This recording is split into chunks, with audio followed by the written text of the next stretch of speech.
On Thanksgiving Day, my daughter-in-law threw a plate at me because I refused to let her parents move into my house. "You selfish old man," she shouted. My son added, "You're no longer my father." I just smiled, got up, and called my brother. "Everything is as you said. Activate the plan."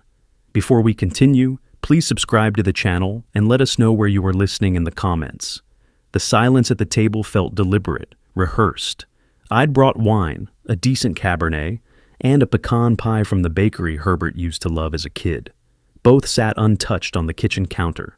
Beulah carved the turkey with mechanical precision, her jaw set tight. Herbert wouldn't meet my eyes.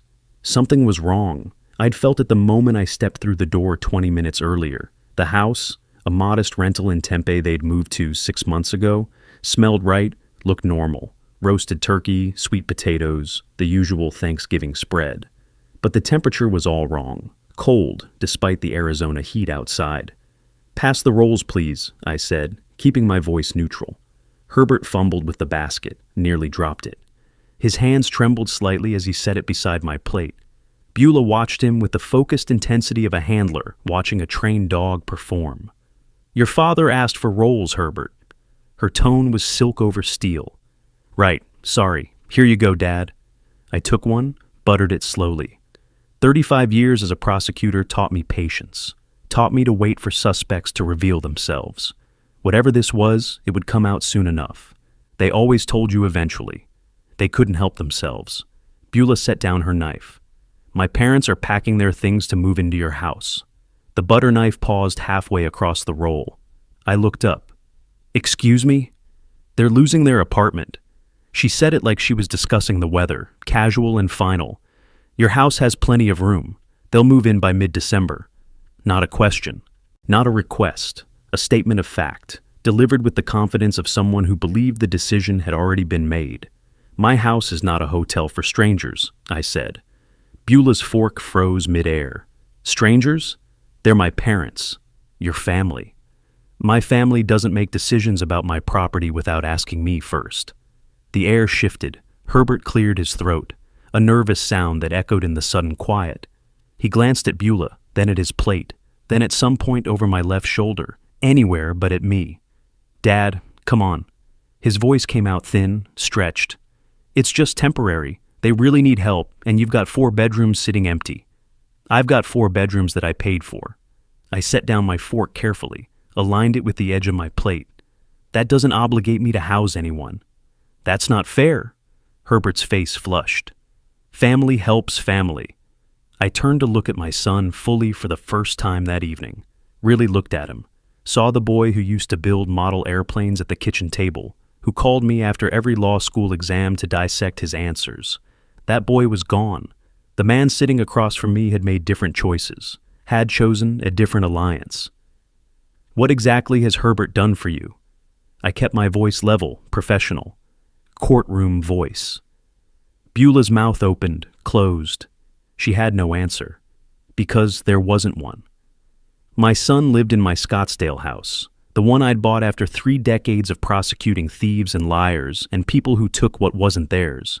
He'd lived there rent-free for 4 years, 4 years of mortgage payments I still made, 4 years of property taxes and insurance and repairs, 4 years of him promising it was temporary, just until he got established, just until they saved enough for their own place. 4 years of lies. You're alone in that big house." Beulah leaned forward, trying a different approach. Her voice softened artificially, coated in fake concern. "What do you need 4 bedrooms for? You'll die alone there. How I live and where I die is my decision." "You're being cruel." The softness evaporated. "We're family. Family helps each other. Family asks. Family doesn't demand." I watched her face transform. The mask slipped, and underneath it I saw something ugly. Entitlement. Pure, naked entitlement. She'd expected me to fold, expected gratitude for being allowed to exploit me further, expected an old man who wouldn't fight back. Herbert shifted in his seat, positioning himself closer to his wife. The physical distance between us felt suddenly vast, unbridgeable. He nodded along with her words, silent agreement in every gesture. "You have to admit," he said quietly, "the house is big for one person." I worked 35 years for that house. I met his eyes. I don't have to admit anything. The question crystallized in my mind as I looked at them across the table. The careful way Beulah had phrased her announcement. The lack of surprise on Herbert's face when I refused. The rehearsed quality of their arguments. They never planned to leave my house, did they?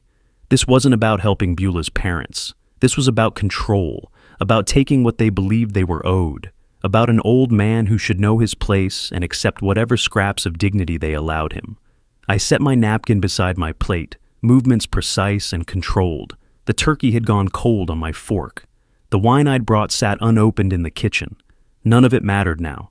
Beulah's face darkened as she watched me.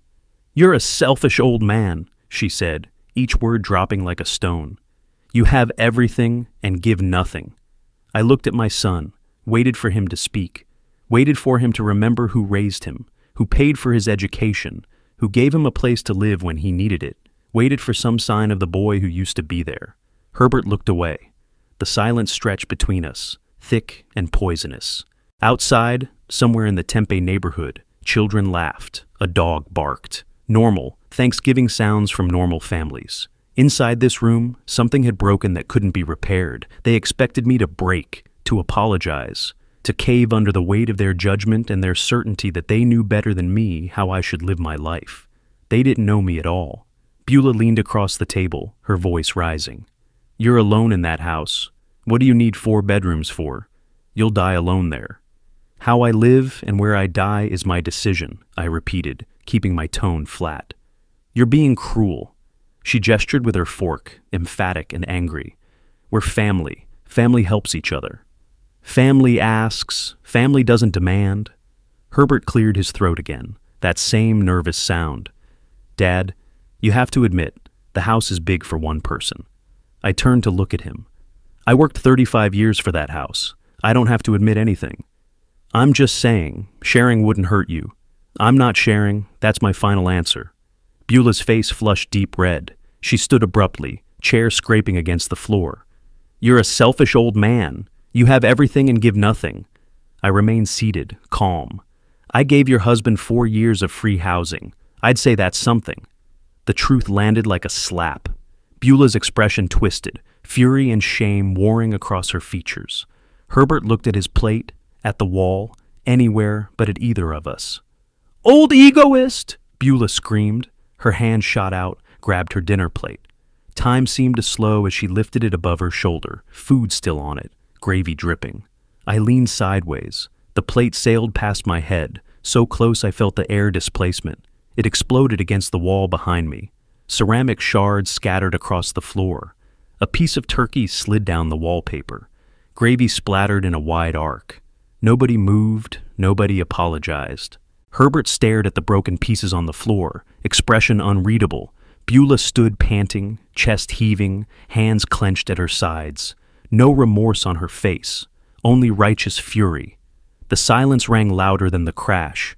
I straightened in my chair, adjusted my collar. My heart beat steady, calm. I'd prosecuted violent offenders for decades, seen worse than a thrown plate, much worse. This was theater, amateur theater at that. Herbert finally looked up, not at me, at his wife. Some silent communication passed between them. He stood slowly, moved to her side, positioned himself shoulder to shoulder with her. A united front. When he spoke, his voice was cold, practiced. The words came out smooth, like he'd rehearsed them. "Don't call me your son anymore." I met his eyes, waited. "You're not my father." There it was, the final card played, the ultimate manipulation. He expected tears, expected pleading, expected an old man desperate for his son's love to cave under the weight of rejection. "If that's how you want it," I said quietly. Herbert blinked, thrown. That wasn't the script. Beulah's mouth pressed into a thin line. I stood, movements deliberate and controlled. Pushed my chair back under the table, habits from a lifetime of discipline. Walked calmly toward the kitchen, no rush, no stumbling. My legs were steady, my hands didn't shake. Behind me, I heard Beulah whisper something sharp to Herbert, heard him whisper back. They thought they'd won, thought the old man was retreating, defeated. They were wrong. I pulled my phone from my pocket, scrolled to Alfred's contact. My younger brother, the notary and property lawyer. The one who'd warned me 6 months ago when Herbert and Beulah moved out of my Scottsdale house without giving up their keys. The one who'd said, "Amos, they're playing you. Let me prepare something, just in case." I'd resisted then, hoped I was wrong about my own son, hoped family meant something. I wasn't wrong. Family meant nothing to Herbert, not anymore. The phone rang twice. Alfred picked up immediately. "How'd it go?" His voice was careful, controlled. "Exactly as you predicted." I kept my voice steady, matter of fact. "Activate the plan. Phase 1 is complete. I'll start the paperwork tomorrow." Through the doorway, I could see Herbert and Beulah watching me. Their faces had changed. Uncertainty crept in around the edges of their anger. They'd expected crying, or yelling, or desperate attempts at reconciliation. Instead, they got this. A calm phone call, cold efficiency, no emotion at all. Good. Let them wonder. "Perfect," I said to Alfred, and ended the call. I slipped the phone back into my pocket, looked through the doorway at my son and his wife. They stood close together, united in their certainty that I was the villain in their story, that I owed them something beyond what I'd already given, that my refusal to be exploited further made me cruel. Let them think what they wanted. The game had changed. They just didn't know it yet. I walked toward the front door, passing through the dining room without hurrying. Herbert took a half step forward, some automatic instinct, then stopped. Beulah grabbed his arm, held him back. My hand found the doorknob. I turned it slowly, pulled the door open. Cool evening air rushed in, carrying the scent of mesquite and desert sage. Somewhere in the distance, a siren wailed. Normal phoenix sounds. Normal world, continuing outside this bubble of dysfunction. "Dad?" Herbert's voice cracked slightly. I paused, looked back. Gave him one more chance to be the man I'd raised. The man who understood right from wrong. The man who wouldn't throw away his father because his wife demanded it. He said nothing else. Just stood there, Beulah's hand tight on his arm, mouth opening and closing, like he wanted to speak but couldn't find the words. Too late anyway. I stepped through the door into the November evening. Behind me, I heard Beulah say something low and harsh. Heard the door slam shut. Heard the deadbolt slide into place with a final metallic click. I walked to my car, a 10-year-old Camry, reliable and paid off, and unlocked it with steady hands. Sat in the driver's seat. Didn't start the engine right away. Just sat there, breathing evenly, processing. The hurt would come later, maybe. Or maybe it wouldn't. Right now, all I felt was clarity, cold, crystalline clarity. I'd spent decades prosecuting people who believed the rules didn't apply to them, who believed they could take and face no consequences. My own son thought he could do the same. He was about to learn otherwise. I started the engine, pulled away from the curb. In my rearview mirror, the rental house disappeared behind a row of palms. I didn't look back again. The victim had died in that house. The person who'd left was someone else entirely. Someone who understood that revenge wasn't about anger. It was about consequences. Justice. Making sure people face the results of their choices. Phase 1 complete. Tomorrow, Alfred would begin Phase 2, and Herbert wouldn't see it coming until it was far too late. I didn't sleep much that night. By the time dawn broke over the desert, I was already dressed and driving east toward Scottsdale.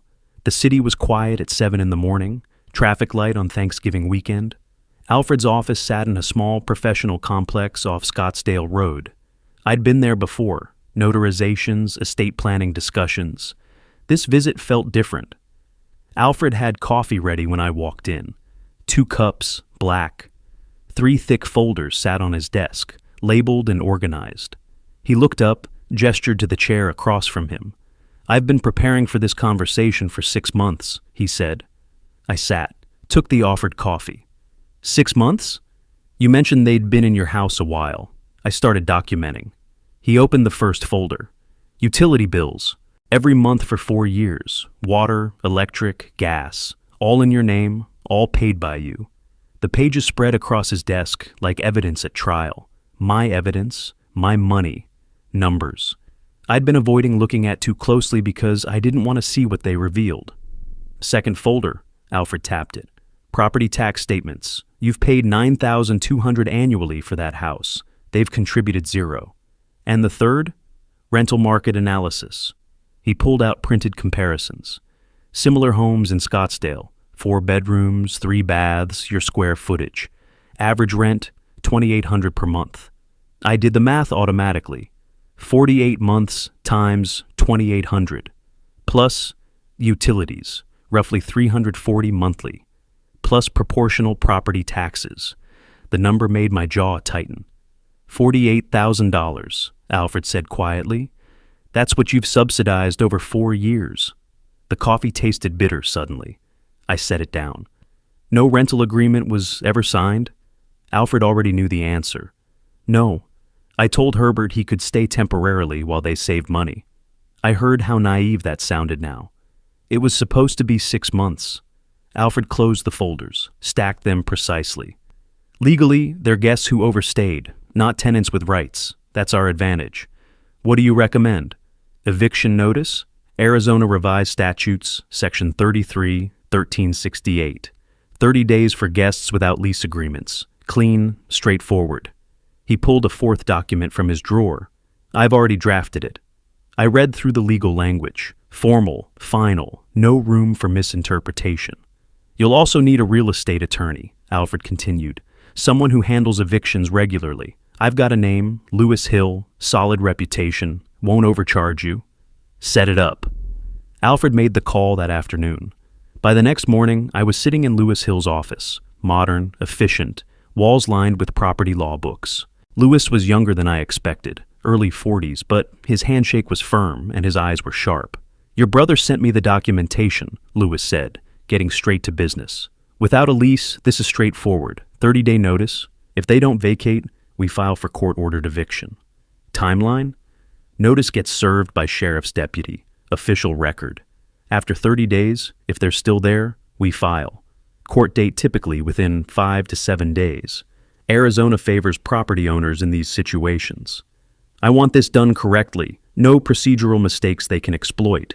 Lewis smiled slightly. That's why you hire an attorney. I'll handle everything. The retainer was $3,500. I wrote the check without hesitation. December 2nd arrived cold and clear. Lewis coordinated with the Maricopa County Sheriff's Office. At 2:17 in the afternoon, a deputy knocked on my Scottsdale house door. Herbert answered, confused. The deputy handed him the sealed envelope, explained what it was, logged the delivery time. Official, legal, irreversible. Lewis called me 20 minutes later. It's done. He's been served. I marked the date in my calendar, January 2nd, 30 days. My phone rang less than an hour after service. Unknown number, I answered. Dad? Herbert's voice cracked. Please, we can work this out. Don't do this. I kept my tone flat, professional. You had 4 years. We'll pay rent. We'll sign a lease. Just give us more time. 30 days from December 2nd. After that, court. Dad? I ended the call. The phone buzzed immediately. Text messages. Beulah. I read the first 3. You'll regret this. I'll tell everyone what kind of person you are. You're destroying your family. I blocked both numbers. The phone fell silent. Minutes later, Alfred called. Did they try to contact you? Herbert called. Beulah texted threats. Did you engage? Briefly. Then I blocked them both. Good. Alfred's voice carried satisfaction. Don't respond to anything else. Let the legal process work. That's exactly what I intend to do. I hung up and walked to my kitchen window. The house was quiet. Properly quiet, not the oppressive silence of avoiding difficult truths. I'd prosecuted criminals for 35 years. Learned that justice worked when you followed procedure, documented everything. Let the system do what it was designed to do. Herbert and Beulah had 4 years to act like family. 4 years to show gratitude, respect, basic human decency. Instead, they'd shown me exactly who they were. I believed them. The law was on my side now.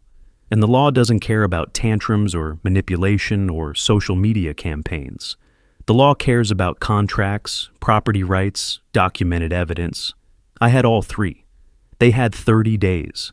The week after I served the eviction notice, my phone started ringing. Not Herbert or Beulah. I'd blocked them. Other people, old colleagues, distant acquaintances, people I hadn't spoken to in months asking if I was okay. The first was Raymond, retired from the prosecutor's office 3 years before me. Amos, I saw something on Facebook. Your daughter-in-law posted about you evicting them. Are you all right? I'm fine, Raymond. She's saying you're throwing them out before Christmas, making it sound pretty harsh. I kept my voice neutral. It's a legal matter. I'm handling it appropriately. But is it true? Are you really? You don't have the full story. Trust that I do? Silence on his end. Then, all right, just wanted to check. 3 more calls came that day. 2 the next. All variations of the same conversation. All asking questions based on Beulah's version of events. I gave the same response each time. Brief, factual, non-defensive. On the 3rd day, I looked at Beulah's public Facebook profile through a mutual connections account.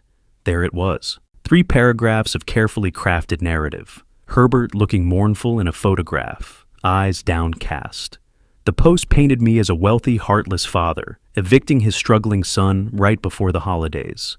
Hashtags at the bottom. One, family betrayal. Yaubor, elder abuse. The irony of that last hashtag wasn't lost on me. Comments below ranged from supportive to skeptical. Some people bought it completely. Others asked questions Beulah didn't answer. I closed the browser without responding. Wouldn't give her that satisfaction. When the next acquaintance called, someone from my old neighborhood, I adjusted my response slightly. Why before Christmas, though? Couldn't you wait until January? The notice was served December 2nd. The deadline is January 2nd. That's 30 days as Arizona law requires. Still seems harsh. You're entitled to your opinion. That shut down most arguments. Facts, not emotion. Legal requirements, not personal justifications. December the 16th, Alfred called. Herbert contacted me, wants to meet with you. What about? He said to talk, work something out. His words. I considered refusing, then reconsidered. One more chance. One final opportunity for Herbert to speak his piece like a man. Fine. Coffee shop in Old Town, Thursday afternoon, 3 o'clock, he comes alone. Are you sure that's wise? Probably not, but I'll hear what he has to say. December 18th arrived overcast and cool. I reached the coffee shop 5 minutes early, ordered black coffee, took a corner table with clear view of the entrance. Herbert arrived exactly on time. Beulah walked in behind him. My jaw tightened, but I didn't stand, didn't leave. Just watched them approach, Herbert looking nervous, Beulah defiant. They sat. Herbert spoke first, words rushing out. Dad, please listen. 6 more months. We'll pay $500 a month. We'll sign an official lease, legal and everything. Beulah added, that's fair, that's reasonable. Any landlord would accept it. I sipped my coffee, let them finish. Then, any landlord wouldn't have given you 4 years rent-free. Herbert's face flushed. We know. We took advantage. We're sorry. But we're asking 30 days. Court, if necessary. Beulah leaned forward. 6 months isn't unreasonable. We're offering to pay $500 a month. I kept my voice level. Market rate for that house is $2,800. Your offer is insulting. It's what we can afford. Then you can't afford to live there. Herbert tried again. We made mistakes at Thanksgiving. We were emotional. Said things we didn't mean. You told me I wasn't your father. You meant it. Silence. Herbert looked at his hands. Beulah's face darkened. This is revenge, she said, voice rising. You're punishing us because we hurt your feelings. No, this is consequence. Learn the difference. She stood abruptly, chair scraping. Other customers turned. You're a bitter old man. You can't accept that Herbert chose me over you. I stood too, calm and controlled. Placed a $10 bill on the table beside my untouched coffee. January 2nd, I said, looking only at Herbert. I walked toward the door. Behind me, Beulah's voice rose higher, accusations blending together. Herbert didn't follow, didn't defend me, didn't do anything except sit there, shoulders slumped, defeated. I pushed through the door into cold December air, walked to my car, sat in the driver's seat for a moment before starting the engine. Through the coffee shop window, I could see Herbert still at the table, head in his hands. Beulah stood over him, arms crossed, face red, mouth moving rapidly, probably blaming me for her outburst, for their situation, for everything except their own choices. I felt nothing, no pity, no anger, just absolute certainty. They would not leave voluntarily. January 2nd would arrive, and they'd still be in my house, still believing somehow this would work out in their favor, still thinking I'd cave under social pressure or family sentiment or Christmas spirit. They didn't understand. This wasn't about holidays or emotions or public opinion. This was about property rights, legal boundaries, and consequences for exploitation. The court would make them leave. Simple as that. I started the engine and drove home through Scottsdale's quiet streets. Christmas lights decorated houses I passed, wreaths, inflatable decorations, trees visible through windows, normal families preparing for normal holidays. I'd have a quiet Christmas alone. I'd had quiet Christmases before. Preferred them, honestly. No drama, no false cheer. No pretending everything was fine when it clearly wasn't. My house, my real house, the one I actually lived in, would be peaceful, clean, mine. And come January, the Scottsdale house would be mine again too. All of it, legally, finally, permanently. Christmas came and went. I spent it alone, which suited me fine. The day after, Alfred called. "You need to see what I found. Can you come to the office?" His tone told me everything. This wasn't good news. December 27th, I sat across from Alfred as he spread new documents across his desk. 3 folders this time, each thicker than the last. Coffee steamed between us, untouched. "I've been digging into Herbert's finances," Alfred said, "preparing for potential court challenges. You need to see this." He opened the first folder, credit reports, 7 different credit cards, all near or at their limits. The numbers climbed steadily. 8,000, 11,000, 13,000. My eyes found the total at the bottom. 47,000 in credit card debt. I kept my voice level. That's just the credit cards. Alfred opened the second folder. Auto loan on that Dodge Charger he drives. 31,000 remaining. 3 missed payments. Repossession notice dated December 15th. I did the math automatically. 78,000 so far. There's more. Alfred slid bank statements across. Regular transfers to offshore gambling sites. 12,000 over 2 years that I can track. Online poker. My hands tightened on the folder edges. Herbert had a gambling problem. How had I missed that? "Because you weren't looking," Alfred said, reading my expression. He hit it well. Probably hit it from Beulah too, initially. 90,000 in debt. The number felt obscene. We're not done. Alfred produced a loan application from the third folder. Beulah took out 18,000 in Herbert's name last year. Personal loan, purpose listed as business investment. I examined the signature. Did he know? Alfred shrugged. That signature looks questionable. Might want a handwriting analyst, but I doubt it matters now. He showed me receipts stapled to the back. Instagram influencer courses, marketing seminars, motivational coaching programs. $18,000 in 4 months. All worthless. 108,000. I set the document down carefully. Combined debt. That's catastrophic for 2 people earning what they earn. Alfred paused, his expression darkening further. But there's one more thing, the worst thing. He pulled a separate folder from his drawer, marked critical in red ink. Inside was a mortgage refinancing application, dated June 2023. My address listed at the top. I scanned down to the applicant information. Herbert Wright, listed as co-owner. My vision narrowed. What is this? He tried to refinance your house. $400,000 cash-out refinance. Claimed he was co-owner. The bank required ownership documents. He couldn't provide them. Application rejected in 2 weeks. I read through the form again, slower this time. Every line felt like betrayal, written in ink. My son had tried to steal my house. Not ask, not discuss, steal. He actually filed this. My voice sounded distant to my own ears. Yes, and when it failed. Alfred leaned forward. Think about the timeline. June 2023, refinancing rejected. By late 2023, they're talking about Beulah's parents moving in, creating more occupants, more claim to the property. The pieces aligned with terrible clarity. It was planned, all of it. I think so.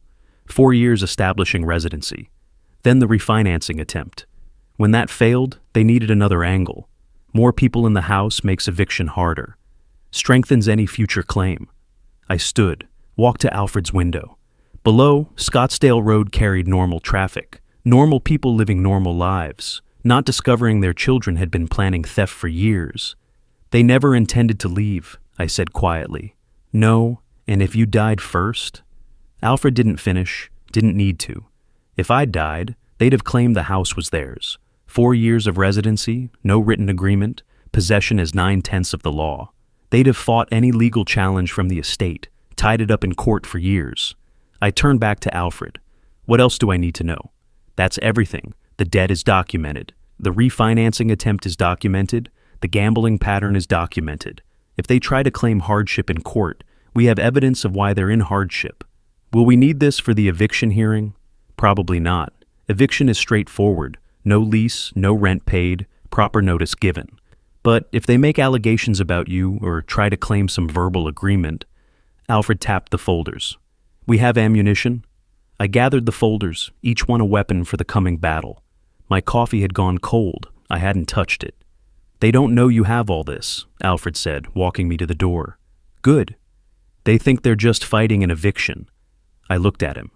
They're not fighting an eviction. They're fighting a prosecutor with 35 years of experience building cases against people who take what isn't theirs.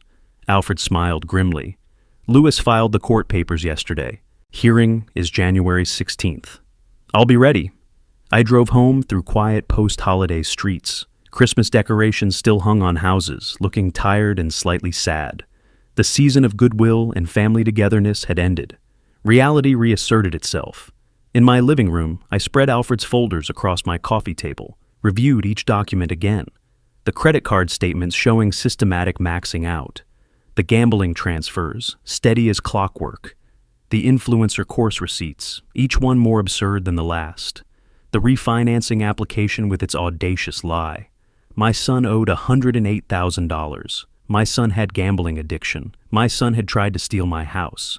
These were facts, documented, verified, undeniable facts. The Herbert I'd raised, the boy who built model airplanes, who called after exams, who once had integrity, that Herbert was gone.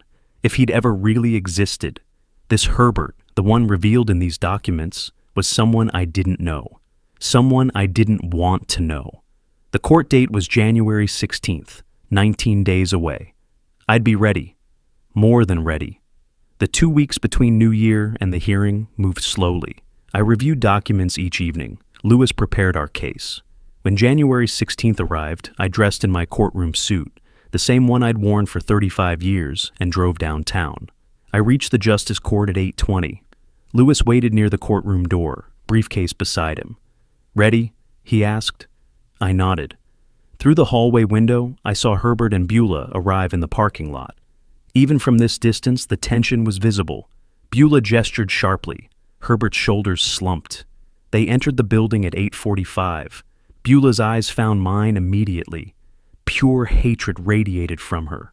Herbert wouldn't look at me, just stared at the floor, hands shoved in his pockets. The bailiff called our case at 9:03. Inside, the courtroom was exactly what I expected. Standard civil court, judge's bench, 2 tables, minimal seating. The fluorescent lights hummed overhead. Everything was beige and official and impersonal. Perfect. Judge Martinez reviewed the file, then looked up. This is a forcible entry and detainer action. Mr. Wright, you're represented by counsel. Mr. and Mrs. Wright, you're self-represented. Herbert nodded. Yes, Your Honor. Do the defendants wish to respond to the eviction action? Beulah stood immediately. She dressed carefully. Conservative blouse, minimal makeup, highlighting her eyes for maximum sympathy effect. Your Honor, my father-in-law promised he'd always take care of us. We trusted him completely. Her voice cracked on cue. Our children depend on their grandfather. This eviction will traumatize them emotionally. Judge Martinez looked at the file. How many minor children reside at the property? Beulah hesitated. 2? Emotionally they're like his children. I asked about minor children living at the property. The file lists no dependents under 18. I meant, please sit down, Mrs. Wright. Beulah sat, face flushing. First lie exposed within 3 minutes. I kept my expression neutral, but satisfaction settled in my chest. Lewis stood. Your Honor, I'll be brief. The evidence is straightforward. He submitted exhibits methodically. Property deed showing 100% ownership by Amos Wright. 4 years of utility bills, all paid by plaintiff. Bank statements showing 0 rent payments received from defendants. The 30-day notice, properly served December 2nd by Maricopa County Sheriff. Signed receipt of service. The defendants are guests who overstayed, Lewis concluded. Arizona Revised Statutes, Section 33-1968 applies clearly. The law is unambiguous. Judge Martinez reviewed the documents. The courtroom fell silent except for pages turning. 20 minutes passed. I watched Herbert stare at his hands, watched Beulah's jaw clench tighter and tighter. Finally, the judge looked up. I find for the plaintiff, defendants are ordered to vacate the premises within 5 days, no later than January 21st. Sheriff will supervise removal if necessary. Herbert stood abruptly. Your Honor, please. Can we have 30 more days? We have nowhere to go. You had 30 days. You ignored the legal notice. We thought we could work something out with my father. That's not how eviction law works. The notice was proper. The deadline passed. Motion for extension denied. Herbert's voice broke. But we have nowhere. The gavel struck. You should have considered that before ignoring a legal eviction notice. 5 days, next case. Beulah erupted. This isn't over. You're a monster. She whirled toward me. You'll regret this. I stood, met her eyes directly. My voice came out level and clear. No, I won't. You're destroying your family. I turned to Lewis, ignoring her completely. When do they need to be out? January 21st. Sheriff will supervise if needed. Behind us, Beulah continued shouting. The bailiff moved toward her. Herbert grabbed her arm, pulled her toward the exit. Her voice echoed down the hallway, even after the courtroom door closed. Lewis gathered the exhibits. That went exactly as expected. Yes, it did. 5 days later, January 21st arrived cold and bright. I drove to my Scottsdale house at 9:30. The sheriff's vehicle was already there, 2 deputies standing on the lawn. Mr. Wright, the senior deputy checked his clipboard. We're here to supervise the eviction. You just need to observe, confirm when they're gone. I nodded, staying near my car, keeping distance. At 10 o'clock, Herbert and Beulah emerged with the first load of boxes. A rental truck sat in the driveway, Beulah's sedan beside it. They worked in tense silence, carrying boxes, loading furniture. 2 hours for the first trip. They returned at 1 o'clock for the second load. Less furniture this time, mostly boxes. By 3 o'clock, the truck was packed. Herbert approached me. I straightened, ready for anything. Dad, his voice was barely audible. I'm sorry. For everything. Goodbye, Herbert. Can't we? Goodbye. His face crumbled. I'm still your son. I looked at him, really looked at him, for what I knew was the last time. No, you're not. From the truck, Beulah yelled, Herbert, let's go. He turned away, climbed into the passenger seat. The truck pulled out of the driveway, Beulah's sedan following. They drove away toward Tempe, toward her parents' cramped apartment, toward whatever life they'd built on lies and debt. The senior deputy approached. Property is yours again, sir. We'll note the time as 3:17 p.m. He handed me an envelope. New keys. Locks were changed per your attorney's request. Thank you. The deputies left. Their vehicle disappeared down the street. I stood alone in the driveway, looked at my house, finally mine again. I unlocked the front door with the new key, stepped inside. Empty. They'd left nothing behind except dust and silence. The walls held echoes of their 4 years. Arguments I hadn't witnessed, lies I hadn't heard, plans I'd almost fallen victim to. I walked through each room. Living room, kitchen, bedrooms, bathroom, all empty, all mine. The legal battle was won, the house reclaimed, justice served. But standing in that empty living room, I understood something clearly. I'd traded a son for justice. Some might say that was too high a price. I wasn't one of them. The house felt different now. Empty, yes, but also clean. Mine again. I'd spent the first week after the eviction scrubbing away their presence, repainting the master bedroom, replacing the living room carpet. By early February, I was ready for the next phase. Alfred called on February 3rd. Time to talk about compensation. I drove to his office that afternoon. He had spreadsheets ready, organized in neat columns. 4 years, 48 months, every dollar documented. Market rate for a house like yours, Alfred said, tapping the first column. $2,800 per month, times 48 months. I calculated automatically. $134,000, plus utilities, $340 monthly. That's another $16,000. Property taxes, proportional share for 4 years, $36,800. The total sat at the bottom of the page, $187,520. That's half what my house is worth, I said. Nearly half, Alfred confirmed. Now, the question isn't what they took, it's what we can realistically collect. They're broke. Exactly. Lewis suggests we sue for $50,000. Substantial enough to matter, small enough that they might actually be able to pay over time. Creates a judgment that follows them for decades. I studied the numbers. They'd stolen $187,000. We'd sue for $50,000. The difference felt like mercy they didn't deserve. But Alfred was right. You can't squeeze blood from stone. File it, I said. Lewis filed the civil complaint on February 10th. Unjust enrichment. Arizona law recognized it clearly. They'd receive benefit at my expense without legal justification. The filing fee was $349. Service of process was arranged through a professional server. February 15th, both defendants were officially served. The clock started ticking. The phone calls began 2 days later. Raymond first. Amos, Herbert called me. He's desperate to talk to you. Can't you work something out? I have nothing to say to him. He's your son. He was my son. Now he's a defendant in a civil lawsuit. My attorney handles communication with defendants. That's cold. That's appropriate. Raymond hung up. 2 more calls came that week. An old neighbor, a former colleague, all with the same message. Herbert wanted to talk, wanted to negotiate, wanted mercy. My response never varied. This is a legal matter. My attorney is handling it. The calls stopped after the 3rd attempt. Word spread quickly enough. Amos Wright would not be moved. February 18th, Alfred received a certified letter. He called me immediately. Beulah sent me a letter, 3 pages, threats mostly. What kind of threats? She'll appeal everything, claims you're harassing them, says she's getting a real lawyer. He paused. Should I respond? Professionally, let her know appeals cost money. Alfred's written response was 1 paragraph. I asked him to read it to me. Mrs. Wright, you are welcome to appeal or engage additional counsel.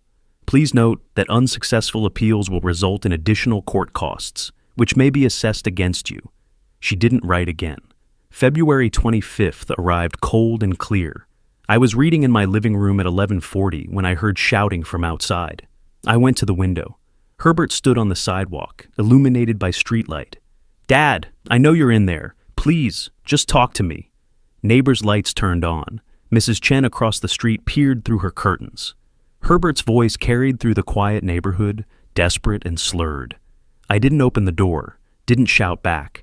I picked up my phone and dialed 911. There's a man outside my house yelling and refusing to leave. Police arrived in 6 minutes. 2 officers. By then, Herbert was crying, begging them. That's my father. I just want to talk to him. 1 officer came to my door. Do you know this man, sir? Herbert Wright, my former son. We're involved in civil litigation. I don't want contact with him. We'll issue a warning. If he returns, call immediately. You may want to consider a restraining order. I'll discuss that with my attorney. Thank you, officer. They escorted Herbert to his car, watched him drive away.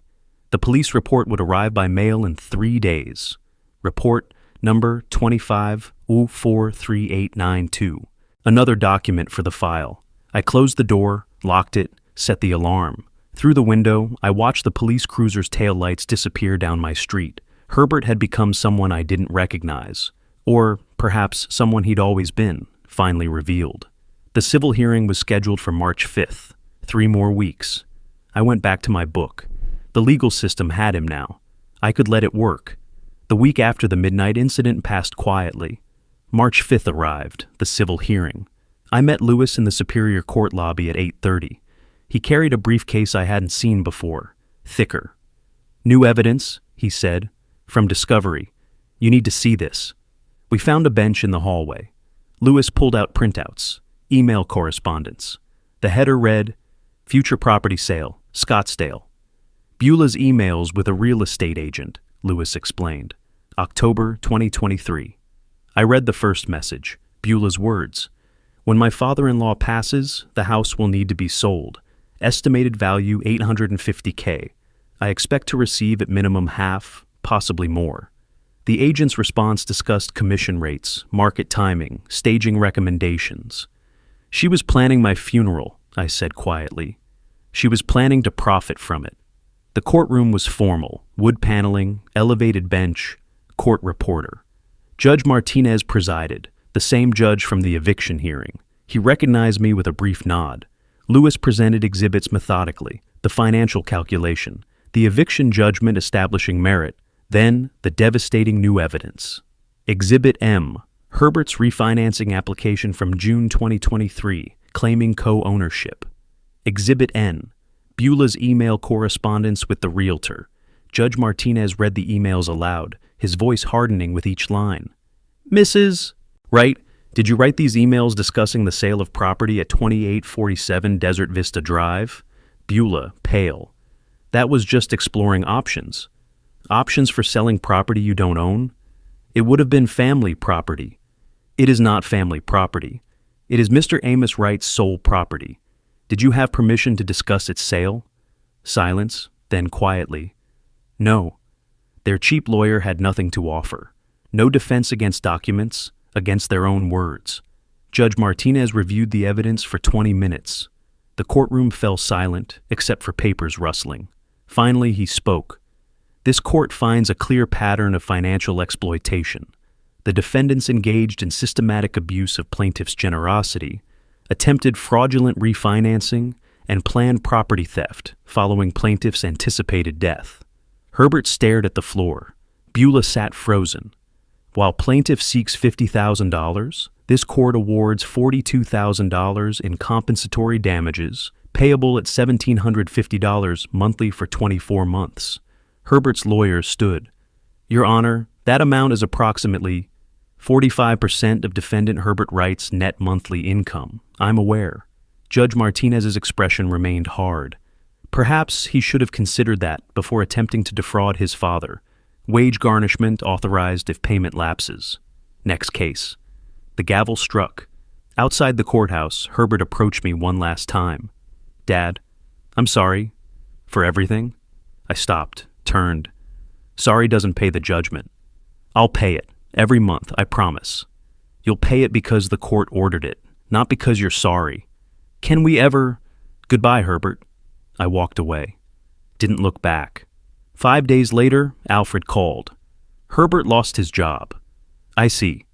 The auto dealership ran a background check, found the civil judgment, terminated him immediately. I said nothing. There was nothing to say. They're being evicted from Beulah's parents' place too. Too much drama. Where will they go? Cheap rental in West Phoenix, $900 a month, rough area. The first payment would be due April 1st, $1,750. On Herbert's new warehouse salary, $16 an hour at Home Depot, it would be nearly impossible. But that wasn't my concern anymore. I heard about the apartment through Alfred, who'd driven by out of curiosity. Bars on the windows, he reported. Cracked stucco, cars on blocks in the parking lot.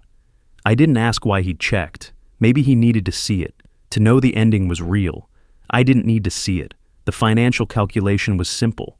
Herbert earned roughly $33,000 annually now. After taxes, maybe $25,000. $2,000 monthly. The judgment payment was $1,750.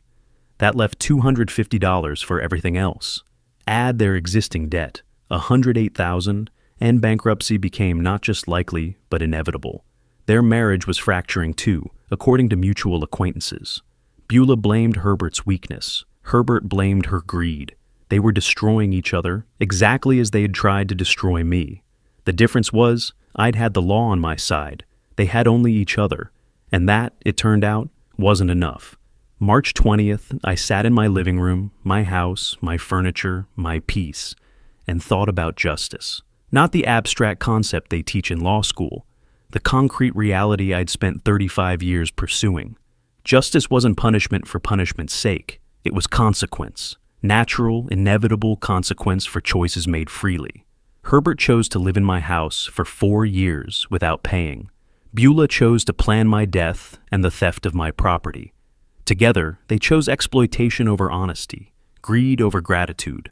The law simply made them face what they'd chosen: the debt, the judgment, the garnishment, the bankruptcy. The degraded circumstances, all of it, every dollar, every consequence, was theirs. They'd earned it. I turned the page of my book. Outside, the March evening settled into darkness. The desert air carried the scent of creosote and cooling asphalt. My phone sat silent on the table. No blocked calls, no threatening texts, just silence. Finally. The last week of March passed quietly. Then Alfred called with news. They filed for bankruptcy, Chapter 7. It's in the system. I wasn't surprised. With $150,000 in debt and Herbert's warehouse salary, it was inevitable. Alfred forwarded the filing electronically. I scrolled through on my tablet. Case number, court docket, creditor list. Herbert and Beulah's debts itemized with clinical precision. Credit cards, auto loan, personal loans, my judgment. 23 pages of financial ruin made official. What does this mean practically? I asked Alfred. They're broke, officially, permanently.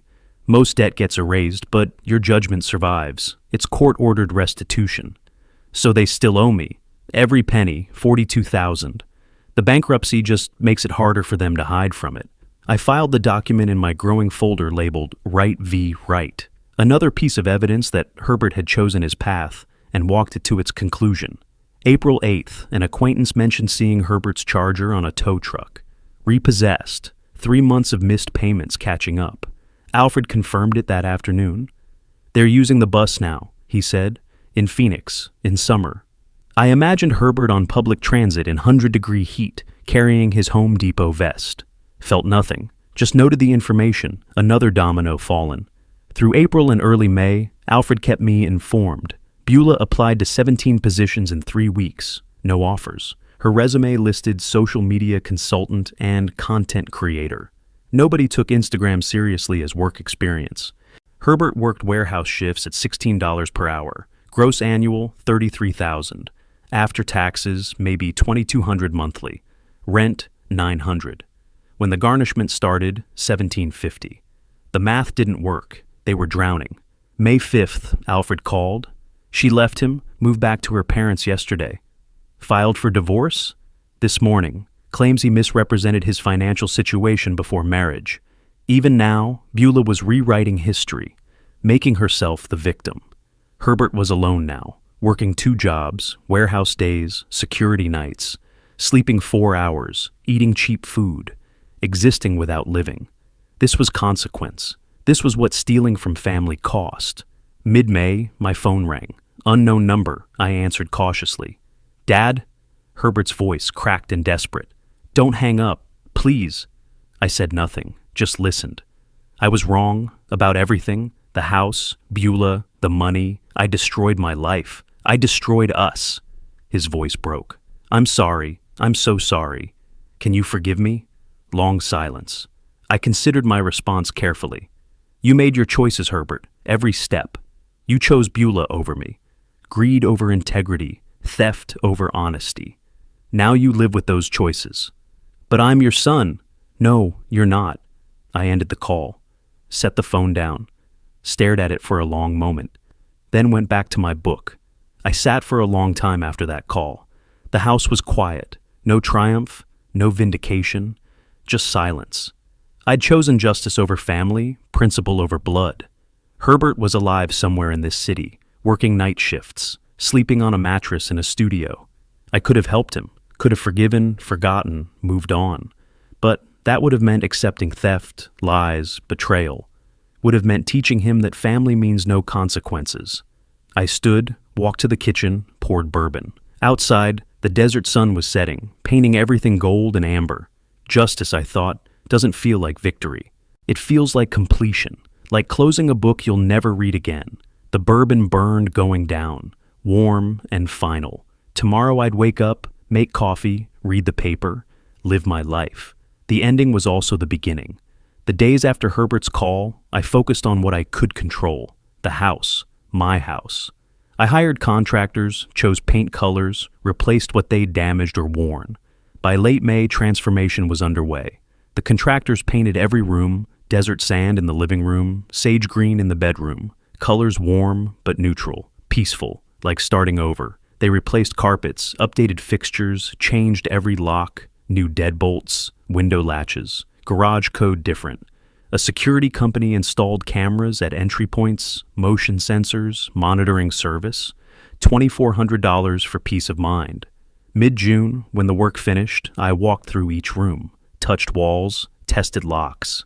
The house felt lighter, clean, mine again in every sense. Total investment, $10,400, worth every penny. Early June, I met with my financial advisor. I want to donate $50,000 to charity, I said. Elder abuse prevention. He suggested several organizations. I researched, chose the Arizona Foundation for Elder Justice. They provided legal aid to elderly victims of family exploitation. The donation was anonymous. I didn't want recognition, just wanted my suffering to have purpose. The foundation director called to thank the anonymous donor. I listened without identifying myself, then hung up. Something shifted inside me.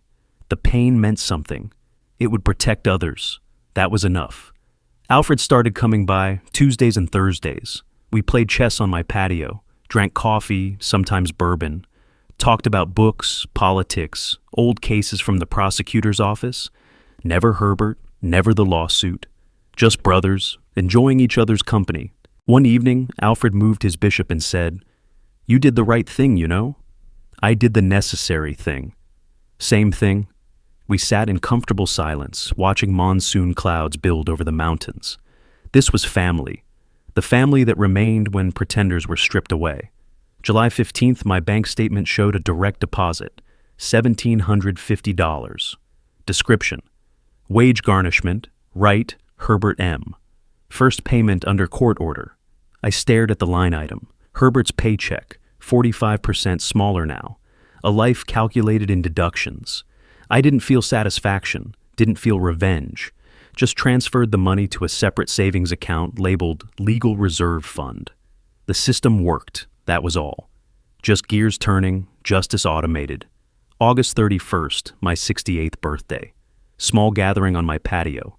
Alfred, 3 retired prosecutors, 1 old defense attorney who'd become a friend, steaks grilled, wine poured, stories shared. Raymond, who'd tried to mediate months ago, asked carefully, "How's Herbert doing these days?" Silence fell around the table. I set down my bourbon. "I don't have a son." Not angry, not sad, just factual. Raymond nodded, changed the subject. Later, after guests left, I sat alone. Sunset painted the desert gold and red. 68 years old. 35 years as a prosecutor. 8 years widowed. 0 sons, 1 brother, 1 house, 1 peaceful evening. I thought about the journey, Thanksgiving dinner to August sunset. 9 months of legal warfare. Herbert's life destroyed. My family reduced to its honest core. Some would say I was too harsh. That family should forgive anything. But family isn't just blood. It's trust, respect, integrity. Herbert had none of those. So, he wasn't family. Simple as that. I was 68. I had good years left. I'd spend them with people who valued me, not people who saw me as an asset to exploit. That wasn't cruelty. That was wisdom. The desert night cooled. Stars emerged, brilliant and distant. I raised my glass to no one in particular, to justice maybe, to boundaries, to the hard truth that some relationships cost more than they're worth. Herbert was out there somewhere in this city, sleeping in a motel, waking for night shifts. I could have forgiven him, could have let it all go, but that would have meant teaching him that family means no accountability. Better he'd learn the harder lesson. Actions matter. Choices define us. And sometimes, love means letting someone fall. I finished my bourbon as the last light faded from the western sky. Justice isn't always sweet, but it's always necessary. I stood, walked inside, locked the door behind me. My house, my life, my peace. Tomorrow would come, and I would be ready for it. If you like this story, please like this video, subscribe to the channel, and share your impressions of this story in the comments. To listen to the next story, Click on the box on the left. Thank you for watching.